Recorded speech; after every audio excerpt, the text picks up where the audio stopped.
Écoutez, nous venons parce que la République démocratique du Congo a demandé et obtenu une réunion spéciale du Conseil des Nations Unies pour le droit de l'homme pour faire le point de la situation que nous vivons à Goma depuis plusieurs jours, marquée par l'entrée de troupes rwandaises. À leur arrivée, ils ont bombardé des camps des déplacés, ils ont tué des populations civiles, ils se sont attaqués au personnel de la MONUSCO en tuant, ils ont tué les personnels de la SAMI RDC, mais tous ces crimes qui ont été commis dans un contexte où ils ont privé la population d'eau et d'électricité, dans un contexte où la population ne voit pas ses droits élémentaires respectés, donc il était de notre droit de venir ici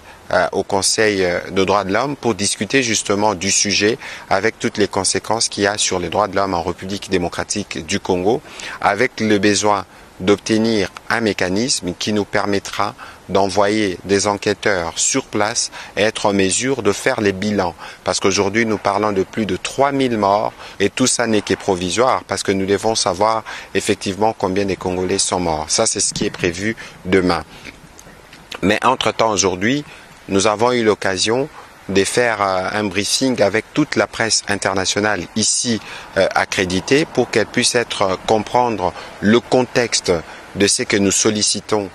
du Conseil national, du Conseil des Nations Unies pour les droits de l'homme, mais aussi toutes les implications qu'il y a depuis l'entrée des troupes rwandaises à Goma et son occupation illicite. Nous leur avons expliqué que le fondement principal de cette guerre portée par le président Kagame, c'est de garder ses mains sur les ressources minières de la République démocratique du Congo. Nous, comme peuple, nous sommes mobilisés derrière le président Félix Antoine Tshisekedi, qui est résolument engagé dans le cadre du processus de Luanda, par exemple, pour amener la paix dans l'Est de la République démocratique du Congo. Et donc, c'est autour de toutes ces questions que nous avons eu l'occasion de discuter et d'apporter des réponses à la presse qui a été très intéressée à connaître les détails de la situation en RDC.